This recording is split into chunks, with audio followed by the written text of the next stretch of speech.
Shalom, shalom from Jerusalem. This is day number 52 of the war with Hamas. We are on day 4 of a ceasefire, and it's most likely that it will be extended for every 10 hostages that are released. There's 1 day of ceasefire possible. Yeah, every 10 hostages is 1 day of ceasefire.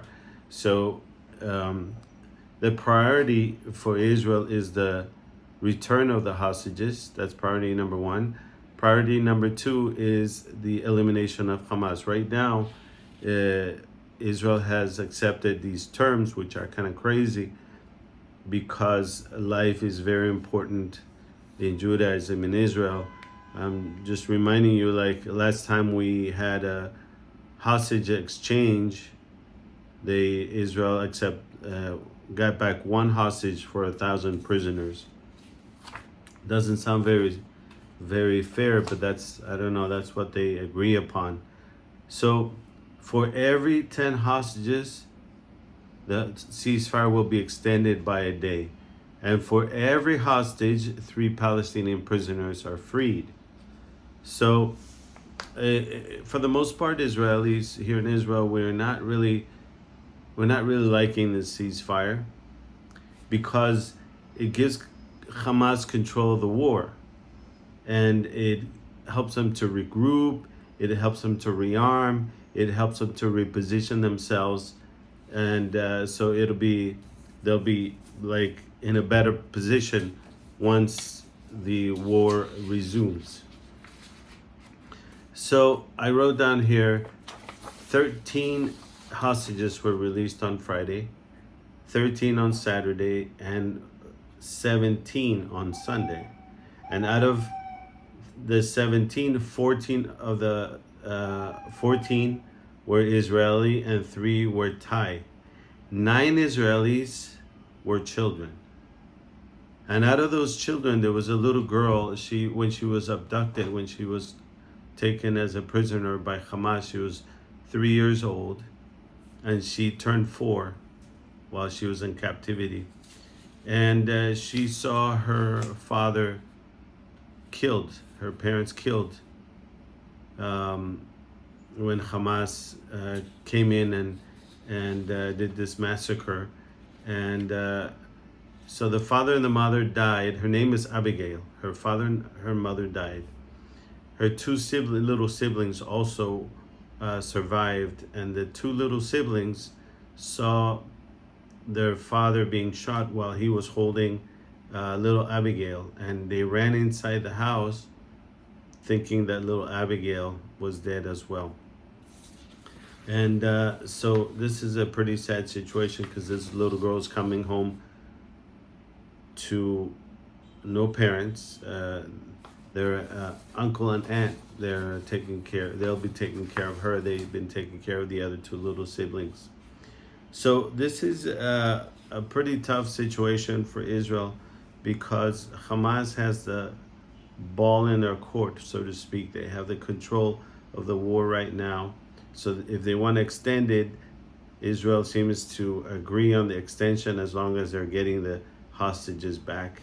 And it's really tough, because the morale goes down, and some people are afraid that Israel won't go back and finish the job, which they promised in the last few wars. They promised to eliminate Hamas, and somehow there was pressure, like we're getting pressure right now from the United States, to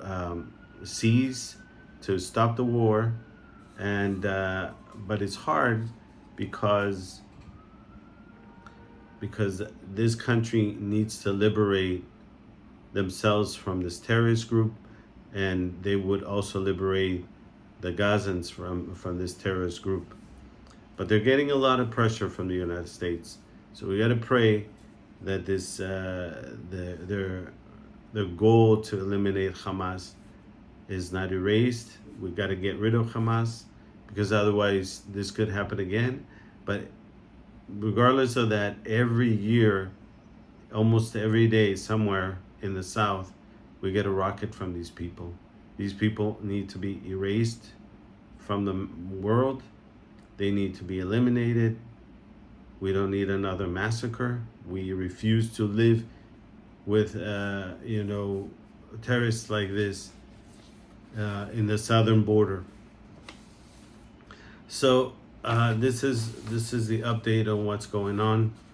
I might have a chance to go down to Kfar Be'eri in the next 2 days, and so hopefully I'll be able to see that from with my own eyes, because I've seen a lot of videos on what went on down there. But so pray that things will keep getting back the hostages. But like I said, we need to eliminate our enemy. But that's the update on the hostages. The hostages are being released. They're being taken care by nurses. They're getting their checkups and everything, and the prisoners are heading back to what the world calls the West Bank. That's Jenin and Ramallah. Some of them are being released here in Jerusalem, in the eastern part of Jerusalem, and some in Gaza. But some people are comparing, especially the left media like CNN and BBC, they're comparing them to child, the children of the Israelis being released, and then the children of the Arabs being released, or the Arab Palestinians being released. You can't really compare this, because these kids that were abducted from Israel are innocent kids. They didn't do anything. And also, these are young kids. A 3-year-old little girl turned 4 while she is captive. These kids didn't do anything. Whereas the Arab kids, if you can call them kids, they were in prison because of attempted murder. They threw Molotovs. They were terrorists. They committed terrorist acts, and so it's hard to compare. They stabbed, they shot, so you can't compare these two. They're totally different. And I keep hearing in the media about proportion and numbers. That's all they care about. You can't compare apples and oranges. Anyway, shalom, till next time.